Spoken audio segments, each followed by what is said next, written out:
Hey guys, today I will be sharing two scenarios with you, and I want you to pick the lesson from each of the stories I'll be sharing.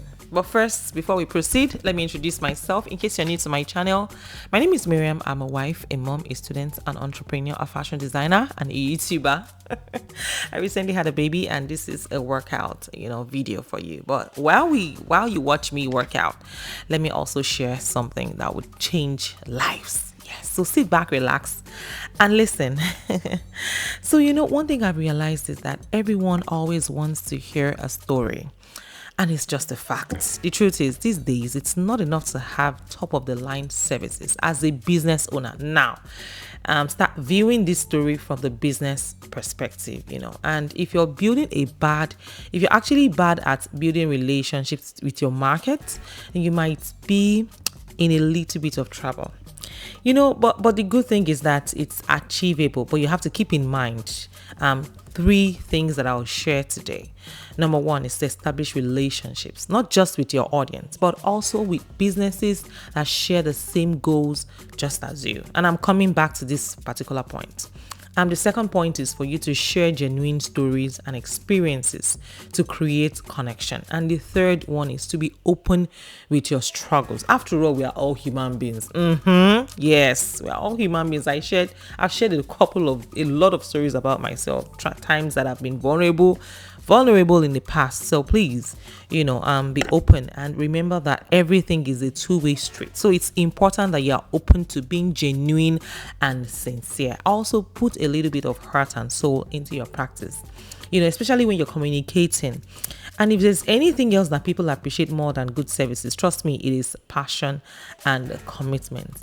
When people see that you will have earned yourself a partner that is going to stick around for a while.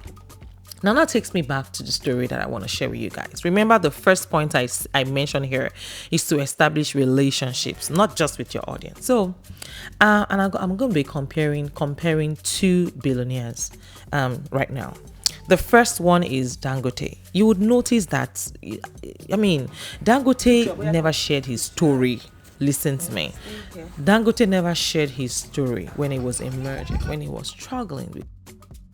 He only came out to, talk about when he had billions. Billions. When he went to withdraw $10 million. In fact, I'm going to leave a clip here. So watch this video and let me know what you make of it.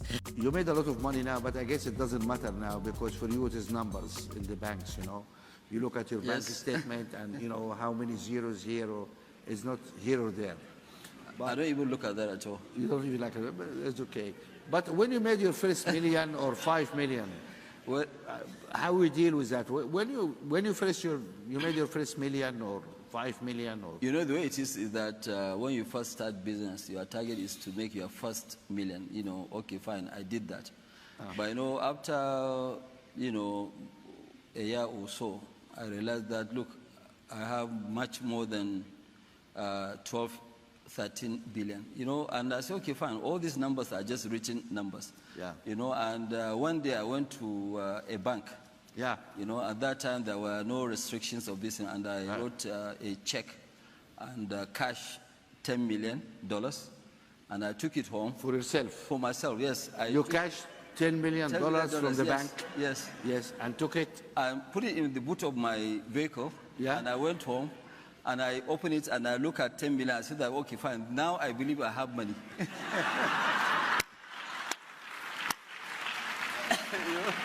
I know. And you slept all night on top of it. You made love to your money. It was in the boot of my car. Yeah. But I brought it, and I went there by myself. I drove myself to the bank. I cashed the money. And, I put it in my room and I look at the money and I took it back to the bank the next day. Can I ask you how much money you have in your wallet today? Today? Yeah, how much money you have in your pocket? You'll be very, very surprised.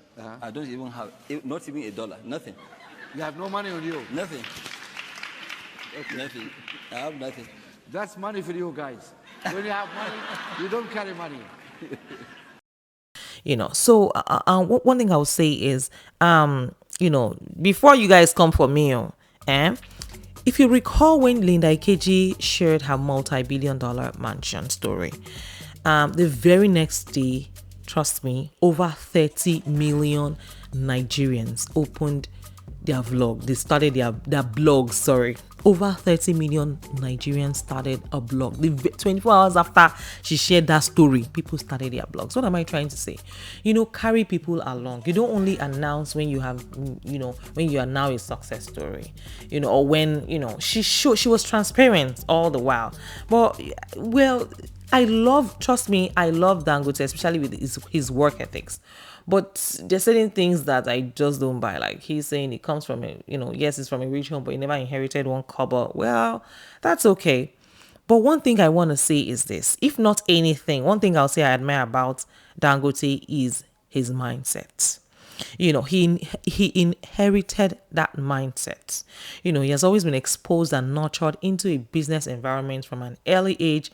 And he didn't even need his family money to start his business. If you have to, your mindset goes a long way. And if you know the baker and the candlestick maker and others, then trust me, you are good to go. And, for me, before you come for me as well, personally, I mentor people. Yes, I'm sure a couple of them might even leave a comment here. I mentor people, my friends and, people that I don't even know. Do you know I go on Clubhouse 15 minutes every day, for the most part to inspire people, to share stories, to remind people of who they are and how much they can achieve in life. One thing about me is when I hear something that is really like land breaking, I don't keep it to myself. I call my friends. I say, hey guys, have you heard about this thing? Let's do something, or you can do something out of it. Let's just try as much as we can to, impart in people by telling our stories. Yes, share your stories. And one thing I've also realized in a lot of people is that so many people have actually given up on themselves, even before the beginning. And the more you try to encourage them, the more they give you 1 billion reasons why they will fail. And other people are afraid to take risks. Those ones are on another level. And I don't think failure is seen in the right lenses by most people. I think failure is actually an opportunity to begin again, this time more intelligently. Okay, guys, let's watch this clip from Ikeji. Thank you. When this is all said and done. When it's all said and done, yes, people will know that I was here. That's basically it. I mean, I want people to know Linda Ikeji existed, and she made an impact in our society, in our community, in the world. I'm not afraid to let people into my world, and so I hope that with my life and my story and my experiences, people can learn from it and do better, or do as great, or do as much as I have done, or even better. And so I want people to know. Basically, I want to leave my. Is that the footprint in the sands of time? Footprint in the sands of time. Yes. I like that a lot.